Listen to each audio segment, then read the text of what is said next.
ذرا سوچیں، ایک ایسا فنکار جو اپنا شاہکار بنانے میں کئی دن لگا دیتا ہے، کسی اسٹوڈیو میں نہیں بلکہ سمندر کی گہری تہہ میں۔ یہ کہانی کسی انسان کی نہیں بلکہ ایک چھوٹی سی پفر فش کی ہے جو ایک حیرت انگیز آرٹسٹ ہے۔ اور کہتے ہیں نا کہ ایک سچے فنکار کا کوئی مقابلہ نہیں۔ یہ بات ہمارے اس ننھے سمندری آرٹسٹ یعنی نر پفر فش پر ایک دم فٹ بیٹھتی ہے۔ کیوں؟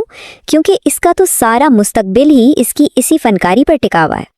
تو آئیے اس دلچسپ کہانی کے دو اہم کرداروں کو دیکھتے ہیں۔ ایک ہے ہمارا آرٹسٹ اور دوسری ہے ایک بہت سخت نقاد۔ اور یہ کوئی معمولی معاملہ نہیں ہے۔ پفر فش کی دنیا میں یہ ایک ایسا مقابلہ ہے جس میں بہت کچھ داؤ پر لگا ہوا ہے۔ تو ایک طرف ہے ہمارا فنکار نر پفر فش۔ اس کا کام کیا ہے؟ ریت پر ایک ایسا شاہکار بنانا جو کسی نے نہ دیکھا ہو۔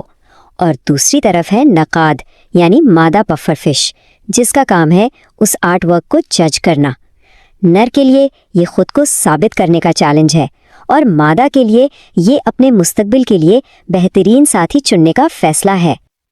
اچھا، تو سوال یہ ہے کہ آخر یہ شاہکار بنتا کیسے ہے؟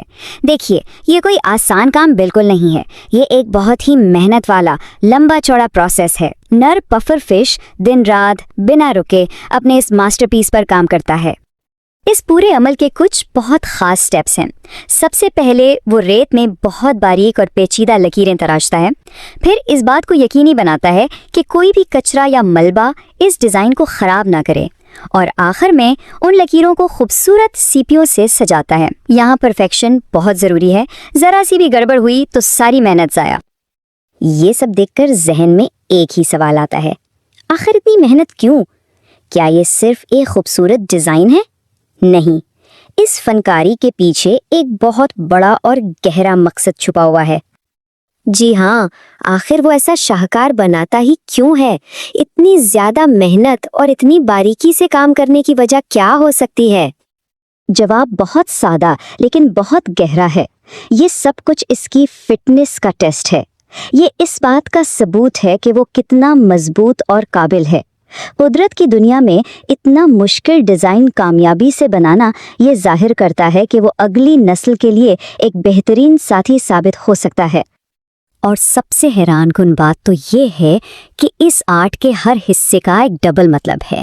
یہ جو سیپیاں ہیں یہ صرف سجاوٹ کے لیے نہیں ہیں، یہ اصل میں ریت کی لکیروں کو اپنی جگہ پر قائم رکھتی ہیں، اور جو بالکل سینٹر کا حصہ ہے وہ اس طرح بنایا جاتا ہے کہ پانی کا بہاؤ وہاں ہلکا ہو جائے تاکہ مستقبل میں انڈوں کی حفاظت ہو سکے۔ مطلب خوبصورتی بھی اور کام بھی۔ لیکن کہانی ابھی ختم نہیں ہوئی۔ جب لگتا ہے کہ سب کچھ ٹھیک چل رہا ہے اور کام بس ختم ہونے والا ہے، تبھی کہانی میں ایک ٹوسٹ آتا ہے، ایک مسئلہ کھڑا ہوتا ہے، اور پھر ایک ایسی مدد آتی ہے جس کی کسی کو امید نہیں ہوتی۔ ہمارا آرٹسٹ اپنے شاہکار کو فائنل ٹچ دے ہی رہا ہوتا ہے کہ اچانک اس کے پاس سیپیاں ہی ختم ہو جاتی ہیں، اور اس ادھورے ڈیزائن کو دیکھ کر ہماری نقاد یعنی مادہ پفر فش کی دلچسپی ختم ہونے لگتی ہے۔ اب تو لگتا ہے کہ اس کی ساری محنت برباد ہو جائے گی، لیکن تبھی وہاں ایک غیر متوقع اسسٹنٹ پہنچ جاتا ہے۔ یہ ہے اسپائی پفر، ایک اور پفر فش جو اچانک مدد کے لیے آگے آتی ہے۔ وہ ہمارے آرٹسٹ کو وہ آخری سب سے ضروری سیپیاں لا کر دیتی ہے جس سے کام مکمل ہو سکے، اور بس اس ایک مدد سے ڈیزائن مکمل ہو جاتا ہے۔ مادہ پفر فش اس کی خوبصورتی اور باریکیوں سے آخرکار مطمئن ہو جاتی ہے اور گھونسلے میں داخل ہونے کا فیصلہ کرتی ہے۔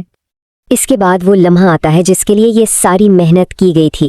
دونوں ایک دوسرے کے بالکل قریب آتے ہیں، اور پلک جھپکتے ہی انڈے دیے جاتے ہیں اور فرٹیلائز ہو جاتے ہیں۔ دنوں کی محنت کا نتیجہ چند سیکنڈز میں سامنے آ جاتا ہے، اور یوں اس ایک شاندار آرٹ ورک کی وجہ سے فنکاروں کی ایک نئی نسل کا سفر شروع ہو جاتا ہے۔ تو آخر میں یہ سوال رہ جاتا ہے کہ یہ چھوٹا سا سمندری فنکار ہمیں کیا سکھاتا ہے؟ یہ کہانی ہمیں خوبصورتی، کسی کام کے مقصد اور زندگی کی بقا کے درمیان موجود گہرے تعلق کے بارے میں سوچنے پر مجبور کرتی ہے نا؟